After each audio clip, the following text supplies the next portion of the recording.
ना दोस्तों आपका स्वागत है नींबू निचोड़ के 62वें एपिसोड में। जैसा कि मैं पहले भी कहता हूँ, आगे भी कहूँगा कि ये सिर्फ मेरा ही चैनल नहीं है, ये हम सबका चैनल है। और अगर आपकी नज़र में कोई भी समस्या है या कोई समस्या का समाधान है या आपके अंदर कोई हुनर है, तो कृपा करके आप कमेंट बॉक्स में आइए और उसके बारे में हमें लिखिए। और अगर आपके पास कोई हुनर है तो उसको हम एक अच्छा मंच देने की पूरी कोशिश करेंगे। दोस्तों, अगर ये चैनल आपको, ये एपिसोड आपको अच्छा लगे तो इसको सब्सक्राइब करिए, लाइक करिए और औरों को भी उसके लिए प्रोत्साहन दीजिए। आज दोस्तों हमारे बीच कैलाशी गौरव जी हैं। तो गौरव जी, मैंने आपके बारे में जो जाना है, सुना है, वो ये है कि आप महादेव के बड़े ज़बरदस्त भक्त हो। तो मैं थोड़ा जानना चाहता हूँ कि आप कब से महादेव की भक्ति में लीन हैं और कितना आप विश्वास उन पर रखते हैं और कितना आपकी आस्था महादेव पर है। सबको मेरी तरफ से ओम नमः शिवाय, हर हर महादेव। मेरा नाम कैलाशी गौरव और मैं नई दिल्ली से बिलोंग करता हूँ। साहब ने बोला कि भक्त है, तो मैं थोड़ा सा और ऐड करना चाहूँगा। भक्त की श्रेणी एक अलग होती है और पिता पुत्र की श्रेणी अलग होती है। तो महादेव को मैं हमेशा से अपना पिता मानता आया हूँ। वो मेरे इष्ट भी हैं, मेरे सखा भी हैं, मेरे पिता भी हैं। गुरु गोरखनाथ जी जो महादेव के स्वरूप हैं, वो मेरे गुरु हैं। हम नागपंथ से संबंध रखते हैं और गुरु गोरखनाथ जी के हम लोग शिष्य हैं। उनकी सिखाई हुई मर्यादाओं पर, उनकी सिखाई हुए आचरणों पर हम लोग चलते हैं। बस महादेव की कृपा है। उसकी कृपा इतनी है कि बचपन में माता पिता ने हमारे को इस रास्ते पे डाला कि हम लोग केवल और केवल धार्मिक यात्राएं करते थे। और जब 16 साल का मैं हुआ, जब से मैं श्री अमरनाथ जी की यात्रा पे जा रहा हूँ। वहाँ हमारा भंडारा भी लगता है। तकरीबन 30 साल हो गए। इवन 2 साल कोरोना काल के जब कोई यात्रा नहीं कर पाया, जब भी मैं अमरनाथ जी की यात्रा में गया। करीब 12 बारी की श्री अमरनाथ जी श्री कैलाश मानसरोवर की यात्रा मैं कर चुका हूँ। उसके अलावा जितने ज्योतिर्लिंग हैं सबकी यात्रा, उसके अलावा जितने महादेव के स्वयंभू है, जहां मुझे महादेव बुलाते हैं मिलने के लिए, मैं वहां जाता हूँ। तो पिता पुत्र का नाता है, उनसे मिलने के लिए मैं कहीं भी जाता हूँ। तो इसमें कोई बड़ी चीज नहीं है। गौरव जी, मुझे कहीं से पता लगा है कि आपका एक फार्म हाउस है ग्रेटर नोएडा में, और वहाँ आपने बकायदा महादेव को जो है वहाँ विराजमान किया हुआ है। तो थोड़ा उस पर भी प्रकाश डालिए। मैं कौन होता हूँ विराजमान करने वाला? वो तो जहां उनको स्थान प्रिय होता है वो ले लेते हैं। ये चीज भी जो दी है, ये उन्होंने दी है, अपना स्थान खुद बनाते हैं। जब मैं 2014 में कैलाश मानसरोवर यात्रा पे था, तो वहां हमारे सब जितने भी यात्री थे उनमें एक डिस्कशन चल रही थी वापसी आते हुए कि यार बहुत दुर्गम यात्रा है, बहुत कठिनतम यात्रा है, बहुत धन लगता है, बहुत समय लगता है और हर किसी के बस की नहीं है। लेकिन हर सनातनी को एक बार कैलाश मानसरोवर जरूर जाना चाहिए, ऐसी सबकी इच्छा थी। तो मुझे ऐसा महसूस हुआ कि जैसे महादेव खुद आह्वान कर रहे हैं कि आप दिल्ली में या दिल्ली के आसपास में ही ऐसा स्थान बनाओ जहां पर सब शिव भक्त एकत्रित हो सके और वहां भजन कीर्तन हो, शिव की माला हो, भगवान राम की माला हो, सत्संग हो।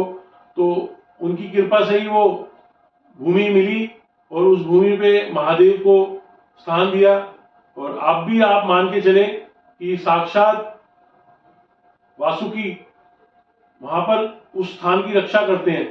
जिसको दर्शन करने हो वो जा सकता है। अभी लोकल लोगों के अलावा दूर दूर से लोग भी आके वहां पर दर्शन करते हैं। और मैंने सुना है कि अभी बीच में पानी आ गया था और सब जगह पानी आया, लेकिन जो आपका फार्म हाउस था जहाँ महादेव खुद हैं, वहां पानी नहीं आया। देखो, 2014 से 2025 हो गया, 2 बारी बाढ़ आई उस क्षेत्र में। जब दिल्ली में बाढ़ आई तो उस क्षेत्र में भी बाढ़ आई। महादेव की ऐसी कृपा है कि सारे फार्म हाउस हमारे वहां पर 4-4, 5-5 फुट, 6-6 फुट डूब गए।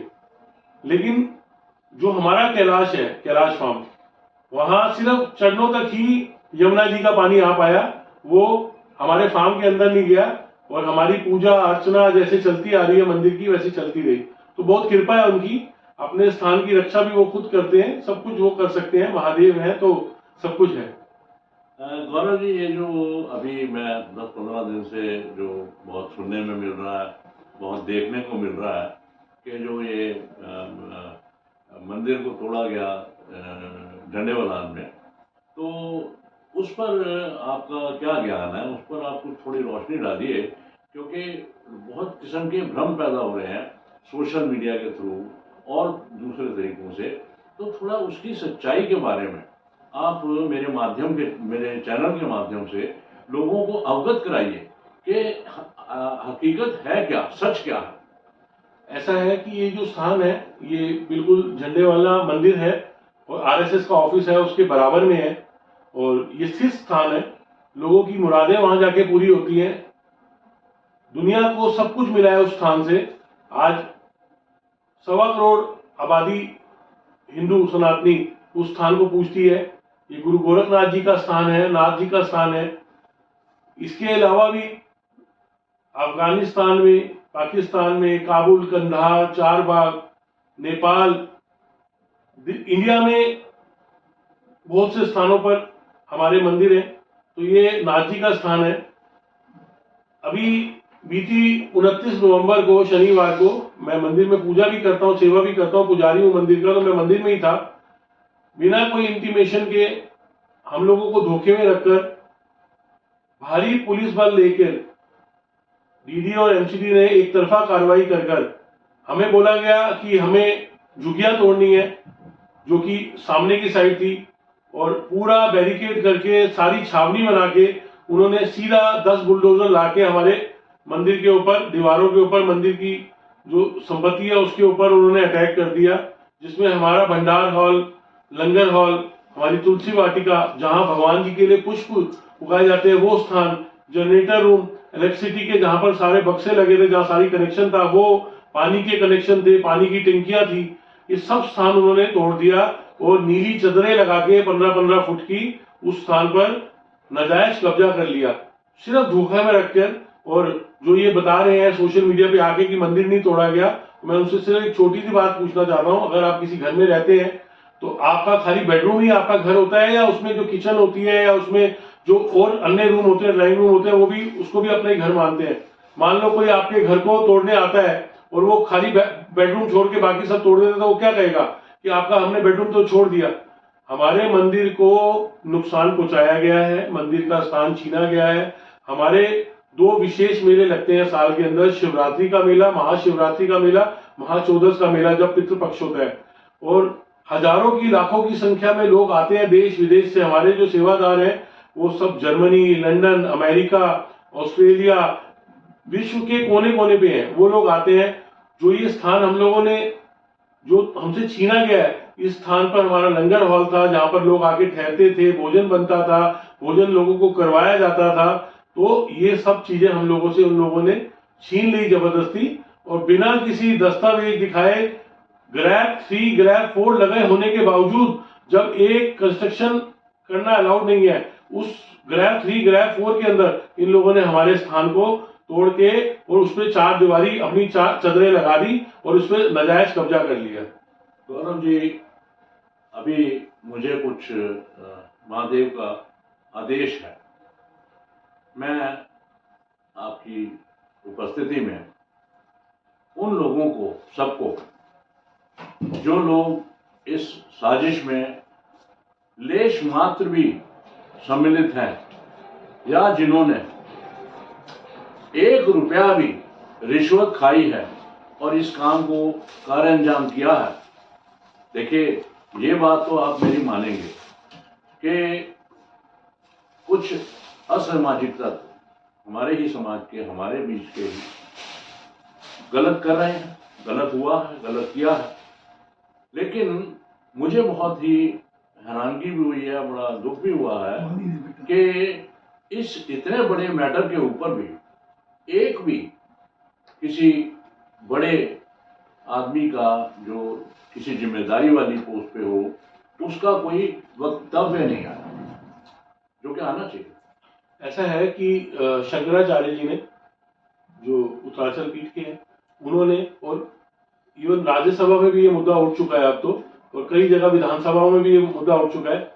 मैं खुद चाहता हूं कि आगे आके हमारे माननीय प्रधानमंत्री, जो खुद कैलाशी हैं, शिव भक्त है, राम भक्त है, जिन्होंने राम जन्मभूमि के लिए इतना कुछ किया है, वो आगे आके इस मंदिर के जो जो विध्वंस किया गया है, जो तोड़ा गया, उसके विषय में संज्ञान लें। हमारे गृह मंत्री जी अमित शाह जी वो संज्ञान लें। योगी आदित्यनाथ जी जो स्वयं ये बयान दे चुके हैं इस मंदिर के बारे में कि यह है जो नाथ पंथ का पुराना मंदिर है झंडेवाला में, तो उनको आगे आना चाहिए और इस मंदिर को कैसे संरक्षित करना है, कैसे दोबारा इसकी कोई भी आस्था जो लोगों के मन में एक ठेस पहुंची है, लोगों की आस्था को ठेस पहुंची है, उसको कैसे लौटाना है। तो मैं खुद कहूंगा कि जितने भी हमारे गणमान्य, मैं एक राजनीति से हटकर बात करता हूं, मैं किसी पार्टी का नाम नहीं लेता, सिर्फ एक ही चीज कहता हूं कि हिंदू राष्ट्र अगर आपने बनाना है तो आपको हिंदुओं की सुननी पड़ेगी। मुस्लिम देशों में, अफगानिस्तान में, पाकिस्तान में हमारे मंदिर सुरक्षित हैं, वहां हमारे सेवादार निरंतर रूप से सेवा कर रहे हैं, और हिंदू राष्ट्र में, हिंदू राजा के अंडर जो जो अपने आप को कहते हैं कि हम लोग हिंदुओं को संरक्षण देते हैं, वहां पर हमारे मंदिर को तोड़ा गया है। तो मैं ये चाहता हूं माननीय प्रधानमंत्री जी, आपसे हाथ जोड़ के निवेदन है कि आप इस विषय में संज्ञान लें। योगी आदित्यनाथ जी, आप इस विषय में संज्ञान लें। मोहन भागवत जी, आप लोग हिंदुओं के लिए ही है, आरएसएस का जो गठन हुआ है हिंदू मंदिरों को बचाने के लिए, हम लोगों को संरक्षण देने के लिए हुआ है, तो आप लोग आगे आए और आप लोग आके, अगर कोई भूल हुई है कहीं भी, किसी भी डिपार्टमेंट से भूल हुई है, तो उसकी भूल को सुधार किया जाए, क्योंकि यह सिर्फ इंसानी दोष नहीं है, किसी इंसान के साथ में कोई गलती नहीं हुई है, ये साक्षात महादेव शिव के साथ गलती हुई है। और इंसान का किया हुआ तो एक बार ही माफ हो जाएगा, लेकिन महादेव के साथ किया हुआ धोखा कभी माफ नहीं होगा। तो आप कृपया करके इसमें संज्ञान लें और दोषियों को ऊपर कार्रवाई हो और हमारे मंदिर को हमारा स्थान वापस, क्योंकि अभी शिवरात्रि का मेला फरवरी में आ रहा है, 15-16 फरवरी की शिवरात्रि है, तो हमें महाशिवरात्रि से पहले अपना जो मंदिर है वो वापस दें, और ताकि हम लोग धूमधाम से हिंदुत्व का परचम लहरा सकें और लोगों को बता सकें कि हाँ, असल सनातन, असल हिंदुत्व क्या है, और धूमधाम से अपना महाशिवरात्रि का मेला करें।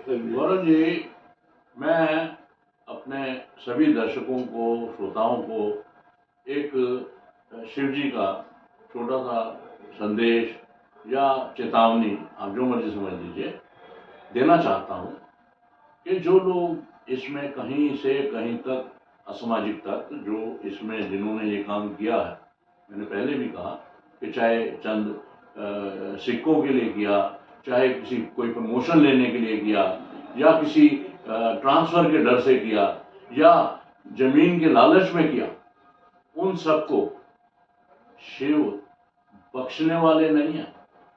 आपने अपना लोक पर लोक दोनों बिगाड़ लिया है, और जो जो लोग इसमें सम्मिलित हैं अपने आप सामने आए, अपना कसूर माने, और जो नुकसान किया है उसकी भरपाई करें, खुद खड़े होके अपने हाथों से, अपने पैरों से।